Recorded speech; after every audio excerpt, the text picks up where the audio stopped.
ele é muito introvertido. O sanguíneo, o colérico são extrovertidos. O melancólico é introvertido. Eles são pessoas que, se pudesse, eles morariam numa ilha isolada. É aquela criança que gosta de brincar sozinha. Ela não gosta de brincar muito com outras crianças, ela gosta de brincar sozinha, né? Mas são pessoas assim muito inspiradas, geralmente artistas, compositores, né? São escritores, são melancólicos. E ele também tem a tendência ao perfeccionismo. Eu vejo meu netinho Emanuel, né? Emanuel é melancólico. A gente sempre dizia, o profeta Jeremias, porque vivia chorando. Agora já melhorou bastante, já está maiorzinho. Mas ele, desde pequenininho, ele tirava a roupinha quando ia tomar banho e já dobrava para botar no cesto de roupa suja. E ninguém ensinou isso para ele. Mas já era aquele senso de organização, de colocar a roupinha suja dobrada dentro do cesto. O quartinho dele é todo arrumadinho. Ele termina de brincar com aquelas pecinhas. Geralmente, o sanguíneo, por exemplo, uma criança sanguínea não tem paciência de brincar de Lego. Ele não tem paciência. Aquelas coisinhas pequenininhas, aquele joguinho, não dá certo com o sanguíneo. E na hora de terminar de brincar, a tendência dele é chutar tudo e correr para fora, né? O melancólico já não guarda tudo, conserva. Então, a gente já vê a diferença. É muito importante a gente observar os temperamentos dos nossos filhos quando eles são pequeninhos. Eu já comecei a estudar sobre temperamento quando meus filhos eram pequenininhos. Com 2 anos já mostro o temperamento. Antes, às vezes, né? Então, a gente pode... Aí a gente pode trabalhar aquilo que é negativo da criança, a gente pode trabalhar, né? E ajudar naquilo que é positivo, estimular o positivo, né? E desde cedo você já vai vendo as tendências dele. Esse nosso livro aqui, a gente fala sobre os temperamentos conhecidos e controlados. E esse aqui, caráter, comunicação e alvos no casamento. É muito importante a gente conhecer e saber, né? Gente, mas a Bíblia fala sobre temperamentos? Vocês acham que a Bíblia fala sobre temperamentos? Ela só fala de 2 tipos de homem, né? O homem, não, 3 tipos até, né? O natural, que é o homem sem Deus, o homem carnal e o homem espiritual, né?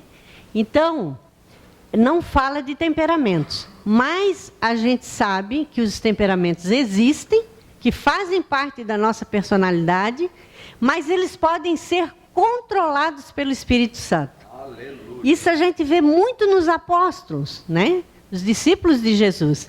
Antes do batismo do Espírito Santo, eles eram um. Pedro, colérico, cortou a orelha do soldado, né? O outro... o João já é mais melancólico, mais amoroso. Então, a gente vê os temperamentos, mas depois do batismo do Espírito Santo, eles foram transformados. E nós também podemos ser isso. A gente conhecendo o nosso temperamento, o cônjuge conhecendo, e a gente conhecendo o temperamento do nosso cônjuge, nós vamos saber lidar melhor com as pessoas. Por exemplo, eu sabia que eu tinha um marido colérico. Então, eu não podia, assim, quando eu tinha algum problema... já chegar e despejar de qualquer maneira em cima dele. Por quê? Porque ele ia explodir. Tá? Então, o que tinha que fazer? Esperar o momento certo, baixar a bola, tinha que ter sabedoria, né? Esperar o momento de conversar com ele, né? Outra coisa, o melancólico, às vezes, ele não quer resolver o problema na hora. Ele gosta de remoer, de pensar... E o sanguíneo e o colérico já querem resolver. Ficar, não, vamos resolver até 3 horas da manhã. E o outro não quer. Então, a gente tem que saber respeitar. Tá? Aprendendo a respeitar um ao outro, nós vamos ter uma convivência melhor. Por exemplo, o Walter e a Heloísa têm 37 anos de casado, PP 29, nós 39. Quantas coisas nós batemos de frente por não conhecer? Não é verdade? Mas no momento que a gente conviveu e conheceu, é aquilo que o Walter falou, só no olhar a gente sabe o que o outro está pensando. Por quê? A convivência fez a gente conhecer. Agora vocês já estão tendo essa oportunidade de conhecer, né? Com pouquinhos anos de casado, né? E isso vai evitar muitas intrigas e muitos conflitos de casamento. Olha, temperamento, então, a gente não conhece geralmente, né? Culturas e costumes, vocês acham que isso é importante no casamento? Faz diferença? E como faz diferença? Vamos dizer assim, cultura. A gente vê na nossa família isso. Nossos genros são tudo norte e nordeste, né? E a gente viu assim, uma coisa muito engraçada quando a Priscila casou. Ela casou, aí na primeira noite de dia de lua de mel, ela quis fazer um café da manhã sulista, né? De acordo com o nosso costume daqui. Aí ela arrumou cestinha de pão, com toalhinha, e arrumou os pratinho de lanche, pires, a xícara, a toalha bonita, flores, tirou foto e pensou, eu vou, né, o primeiro café da manhã junto com meu marido vai ser assim maravilhoso. E aí meu genro acordou, Abel. Acordou, chegou assim, olhou para aquela mesa. Ei, para que essa cacaiada toda em cima da mesa? Para que essa cacaiada toda em cima da mesa? Gente, a Priscila, no seu lado melancólico, desabou a chorar. Já no primeiro dia, né? E por quê? Porque lá, a cultura do norte, eles não valorizam a casa como nós valorizamos aqui. Mesa, esses negócios não tem lá. Por exemplo, eles nem põem toalha na mesa. Eu coloco o pão num saco assim em cima da mesa, umas 4, 5 canecas, uma faca para margarina, né? E PT saudações. Não tem esse zelo que nós temos aqui no Sul. Então, o que aconteceu? Ali foi o primeiro choque cultural que a minha filha teve, já na primeira lua de mel. E assim outros, né? Eles gostam de jantar pesado à noite, comer feijão 9, 10 horas da noite. Ela era acostumada a lanche, né? Então, tudo isso aí teve que haver uma adaptação e choques culturais, né? Costumes também, né? Costumes, por exemplo, você foi educado de uma maneira, ele foi educado de outra maneira. Então, geralmente, se chocam muito os costumes, né? Trato com os pais, coisa que você não vê, às vezes, no namoro. Como é que ela trata o pai dela, assim ela vai tratar o esposo. Se a moça trata com respeito o pai, ela vai ter mais facilidade de ser submissa, de honrar o marido. O menino, se ele trata bem a mãe, ele vai ser um ótimo marido. Por quê? Porque ele é um bom filho. Se ele é um bom filho, ele vai ser um bom marido. Isso aí é dito e feito, né?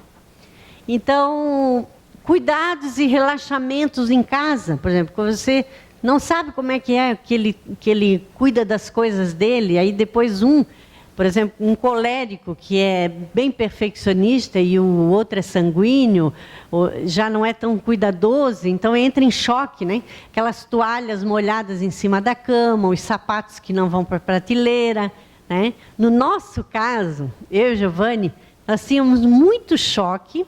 Por exemplo, assim, eu em casa, como eu não tinha uma mãe, a minha mãe sempre trabalhou fora, e a minha avó não tinha paciência, eu fui criada por avó, então a avó não tinha paciência de ensinar. Então eu não tinha esse negócio, por exemplo, pasta de dente, espremia no meio mesmo e acabou a história, né? E o Giovanni não, ele era acostumado que o pai dele, a mãe dele, tinha que espremer a pasta de dente, girar desde o fundinho, que é o certo, né? E graças a Deus hoje as empresas, né? Mudaram o sistema, agora é plástico, então não tem mais problema, acabou as crises matrimoniais com a pasta de dente, né? Outra coisa, eu tinha mania de colocar o rolo de papel higiênico, a folha virada para trás, e ele queria que a folha virasse para frente. Gente, sabe o que esse homem pegar no meu pé toda hora por causa desse... E eu não fazia intencionalmente, entende? Era algo assim que eu botava lá o rolo e nem me esquentava. Daqui a pouco ele, Bete, de novo esse rolo de papel higiênico. Lá, de novo, sabe? Apaga a luz, acende a luz, todas essas coisinhas assim que encrencam no início de casado. Com certeza vocês também já passaram por isso, né? Torneira aberta e coisa assim. Então, cabelo, né? Por exemplo, a namorada sempre com o cabelo arrumadinho, e depois tem mulheres, né, que se descuidam. Levanta, nem penteia o cabelo, vem assim, toda alvoroçado. O cara olha assim, poxa, mas ela era tão bonita antes, né? E agora, né? Tá meio estranha, né? Hálito, quando eram namorados, né? Então tinha aquele cuidado, né? Com house, aquele bom hálito e tudo. Depois de casado, vem suado do trabalho, quer dar beijo na boca, com mau hálito. Né? Jesus amado, né? Então, todas essas coisas, gases. A moça dizia assim, ai, não, meu namorado é muito educado, ele não faz essas coisas, né? Aí casa, meu Deus. A lua de mel, né? Você prometeu, né, casar comigo, né? Em todas as situações. Bum, solta aqueles, né? E aí irrita às vezes a outra pessoa. A outra pessoa...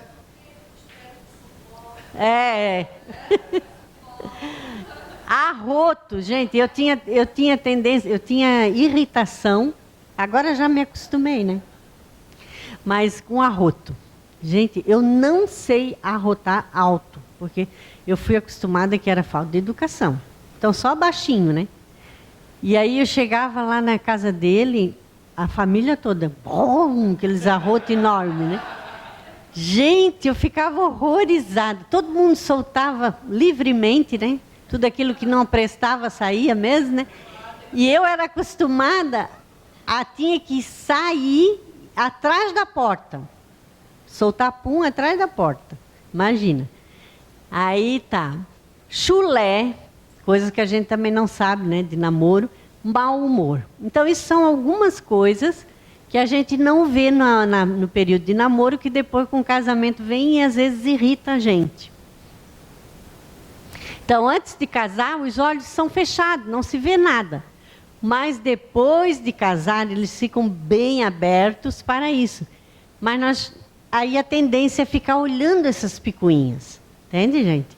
A gente começa olhando e ficar pegando no pé por causa dessas picuinhas, em vez de focar nas qualidades do nosso cônjuge. Vamos olhar para o lado bom. Vamos olhar as qualidades dele. E aí vai um treinamento para vocês fazerem em casa. Coloque no papel 5 qualidades do seu cônjuge, tá? E atrás 3 coisas que você acha que você precisa mudar. Eu preciso mudar. 3 coisas. Fazem esse teste. E depois vocês dialogam sobre isso. Poxa, deu para entender? Colocar num papel, fazer um teste em casa. 5 qualidades que você vê no seu cônjuge. E 3 que você acha que você precisa mudar. E depois vocês dialoguem sobre isso.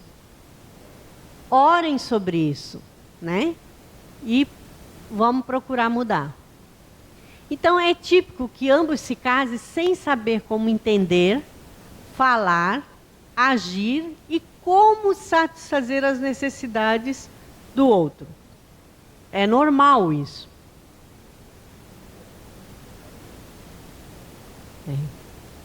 Sim, o Giovanni lembrou, né?